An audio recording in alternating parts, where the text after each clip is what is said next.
Tips පටන් ගන්න හදන්නේ. ඔයා දන්නවා ඔයාගේ ජීවිතය පහසු කරගන්න තාක්ෂණයෙන් උපදෙස් ලබා දෙන්න තමයි ටෙක් ටිප්ස් අපි අරගෙන එන්නේ කියලා.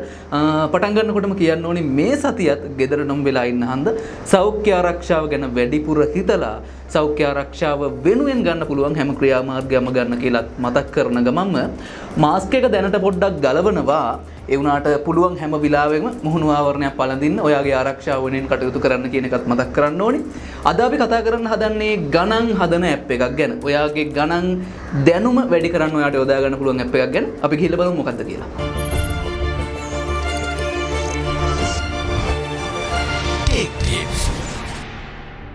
ඔයාට මතක ඇති අපි Google සමාගමෙන් හඳුන්වලා දීපු Google Socratic කියන ඇප් එක ගැන කතා කරා. ගණිතයට ඔයාගේ ගණිත ගැටලු විසඳ ගන්න පාවිච්චි කරන්න පුළුවන් ඇප් එකක් විදියට. අද අපි කතා කරන්න යන ඇප් එක හඳුන්වා දීලා තියෙන්නේ Microsoft සමාගමෙන්. විශේෂයෙන්ම කියන්න ඕනේ මේ ඇප් එක ඔයාට Microsoft account එකක් නැතුව වුණත් පාවිච්චි කරන්න පුළුවන් ඇප් එකක්. සාමාන්‍යයෙන් Microsoft සමහර apps තියෙනවා. ඔයා මේ ඇප් එක පාවිච්චි කරනවා නම් ඔයාට අනිවාර්යයෙන්ම Microsoft account එකක් තියෙන්න ඕනේ. Microsoft to do list වගේ ඇප් වලදී මම අත්දැකීමෙන්ම මට හම්බ වෙච්ච දෙයක් තමයි ඔයා Microsoft account එකක් තියෙන එක අනිවාර්ය වෙන්න ඕනේ. හැබැයි මම දැන් කියා දෙන්න හදන ඇප් එකේ නම වෙන්නේ Microsoft Math Solver. මේ ඇප් එක පාවිච්චි කරන්න ඔයාට Microsoft account එකක් තියෙන එක අනිවාර්ය වෙන්නේ නැහැ. අපි මේක download කරගන්න පුළුවන් තැන් කිව්වොත් ඔයාට Google Play Store එකෙන් එහෙම නැත්නම් Apple App Store එකෙන් එහෙමත් නැත්නම් Huawei App Gallery එකෙන් ඔයාට මේ ඇප් එක download කරගන්න පුළුවන්. මං ගාව තියෙන Android phone එකක් හන්ද මම යනවා Play Store එකට. Play Store එකට ගියාට පස්සේ ඔයා search කරන්න ඕනි Microsoft Math Solver කියලා මෙන්න මේ විදිහට. මම මේ වෙනකොටත් ඇප් එක search කරලා download කරගෙන තියෙන හන්ද මගේ history එකේ උඩින්ම එනවා Microsoft Math Solver කියලා. මම මේ ඇප් එක ඇතුළට ගියාට පස්සේ ඔයාට මෙතන install කියලා බලා ගන්න පුළුවන් වෙයි. මම මේ වෙනකොටත් install කරලා තියෙන හන්ද මට open කියලා තමයි පෙන්නන්නේ. මං ඇප් එක open කරගන්නම්. ඇප් එක open කරගත්තට පස්සේ ඔයාට මේ විදිහට steps කිහිපයක් පහු කරන්න සිද්ධ වෙනවා. ඊට පස්සේ ඔයා ඇප් එක open කරාම ඔයාට මතක ඇති Google Socratic ඇප් එකේ අපි open කරනකොට ආව වගේම preview එකක් තමයි අපිට එන්නේ. කැමරාව open වෙලා.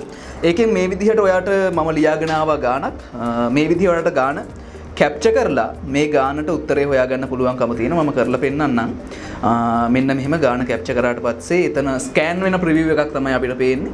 ඊට පස්සේ ඔයාට මෙන්න මේ විදිහට පහලින් ලේසියෙන්ම ගාන විසඳලා ලබා ගන්න පුළුවන්කම තියෙනවා. අර ටිකක් ඉහළ පන්ති වල අයට අවශ්‍ය වෙන විදිහට ප්‍රස්ථාරයක් පවා ඇඳලා දෙන්න මේගොල්ලෝ කටයුතු කරලා තිනවා. මේ විදිහට මේක ඉතාමත්ම ලේසියෙන් ඔයාගේ ගණිත ගැටලු විසඳ ගන්න පාවිච්චි කරන්න පුළුවන්.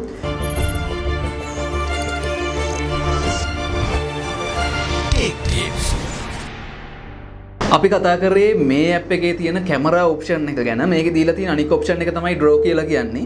ඔයා ගාව මේකට පාවිච්චි කරන්න පුළුවන් පෙන් එකක් තියෙනවා නම් ඔයාට ඒක පාවිච්චි කරන්න පුළුවන්. එහෙම නැත්නම් ඇඟිල්ලෙන් වුණත් ඔයාට මෙතන ඔයාගේ ගාන ලියන්න පුළුවන්කම තියෙනවා. මම දැනට පුංචි ගානක් ලියන්නම් 2x වර්ගය ඍණ 4 සමානයි කියලා. එතකොට මේගොල්ලෝ මෙතන identify කරගන්නවා අපි මොකක්ද ඒගොල්ලන්ට ලබා දුන්න ගාන කියලා. ඊට පස්සේ මෙන්න මේ icon එක ක්ලික් කරාට පස්සේ ගාන විසඳලා උත්තරේ වගේම අර x වල ප්‍රස්ථාරය පවා ඔයාට බලා ගන්න පුළුවන් වෙනවා මෙන්න මේ විදිහට බොහොම ලේසියෙන්.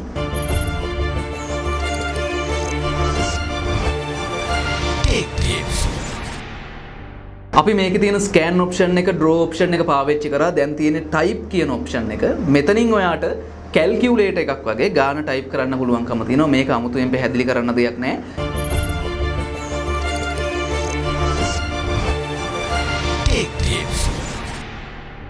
අද අපි කතා කරේ Microsoft වලින් හඳුන්වලා දීලා තියෙන Math Solver කියන ඇප් එක ගැන. ඔයාට මේ වගේම ඇප් එකක් ගැන අපි කලින් කතා කරා.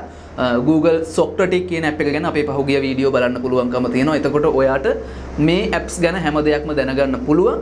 අපි ලබන සතියේදී තායත් අලුත්ම ටෙක් ටිප් එකක් එක හම්බ වෙමු. ඔයාගේ ගැටලු තියෙනවා නම් අපිට WhatsApp Viber කරන්න 0711 95 95 95ට ගිහින් එන්නම්. ආයෙත් ලබන සතියේ අලුත්ම ටෙක් ටිප් එකක් එක හම්බ වෙමු.